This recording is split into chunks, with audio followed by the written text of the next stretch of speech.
A feud between the Philippines and Canada over waste disposal has escalated, with Manila recalling its ambassador and consuls. That's after Canada refused to take back tons of garbage it shipped to the Philippines back in 2013.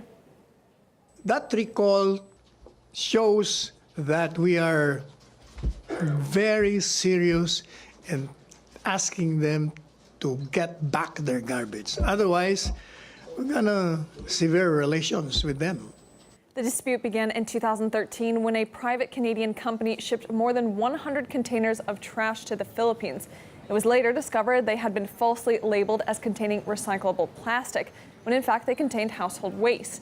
In 2016, a Philippines court ordered the company to take the rubbish back, but it continues to languish on a landfill.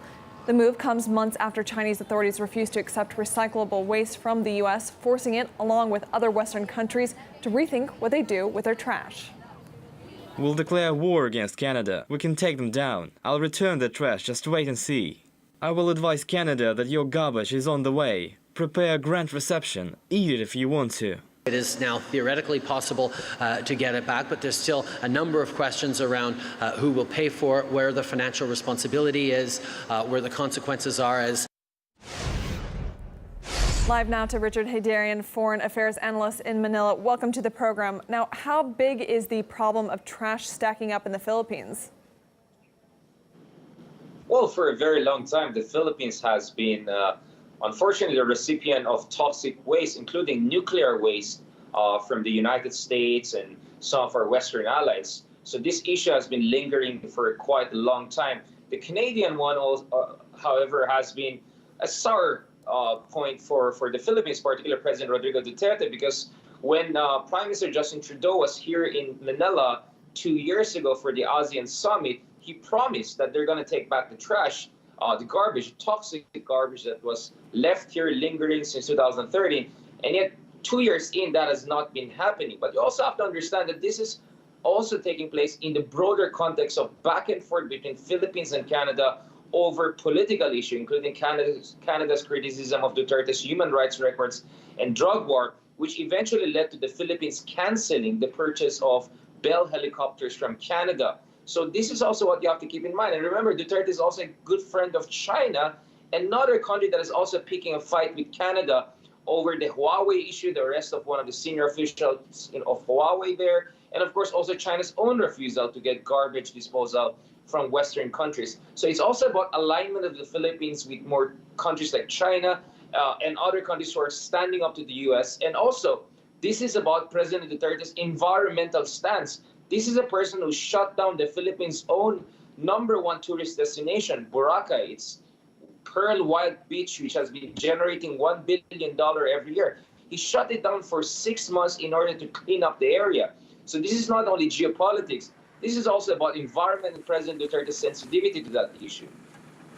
Now, Duterte had given a 15th of May deadline for Canada to take the trash back. Are you surprised that that date was missed?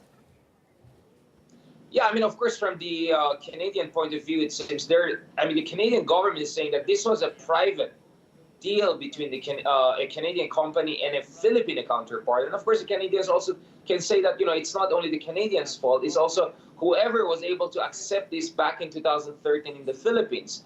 So the question is, what is going to be the financial obligation and what are going to be the legal protocols around the return of that garbage? And that may take a long time. I mean, the Canadian ambassador a month ago said that they're going to form a special commission to take charge of this, but this is not going to be resolved over time.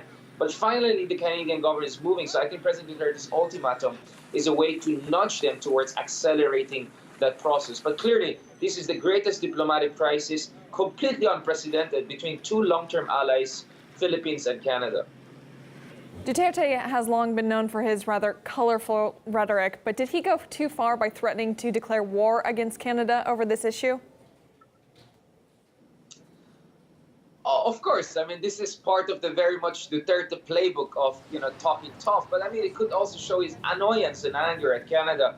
But, many people say that, well, if he's really that tough, how come, when it comes to China, with which the Philippines has a lot of territorial disputes and serious problems, he's suddenly talking very nice. So some people are also saying that there's a kind of a pinch of hypocrisy, if not, empty trash talk in President Duterte's rhetoric with Canada, and that this is also perhaps more personal rather than really a reflection of the Philippines' interest towards Canada. Remember, Canada is hosting hundreds of thousands of Filipinos who are either residents or working there. So this is also, so he has to also take into consideration the interests of those Filipinos who could be adversely affected in an event of a full diplomatic fallout between the two countries.